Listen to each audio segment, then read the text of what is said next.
তারিখটা 31 অক্টোবর 2022।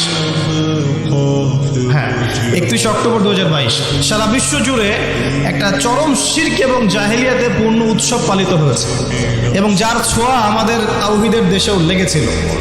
তার নাম হচ্ছে কি হ্যালোইন উৎসব, যেটা টোটালি একটা পশ্চিমা কালচার, এবং সেটা দিয়ে ভূত সেজে মানুষ ঘুরে বেড়াচ্ছে। দেখেন নাই এখানে একটা স্ট্যাচুকে প্রমোট করা হচ্ছে না? মানুষের স্বাভাবিক যে আকৃতি আল্লাহ পাক দিয়েছেন, এখান থেকে সে ভূত হতে যাচ্ছে, প্রেতাত্মা হতে যাচ্ছে। খ্রিস্টানরা বলছে যে এটা আমাদের, এটা আমরা পালন করতেও লজ্জা লাগে আমাদের, কিভাবে মুসলিমরা করলো আমাদের বুঝে আসলো না। খ্রিস্টানরা কথা বলছে, আমার কথা না, খ্রিস্টানরা কথা বলছে।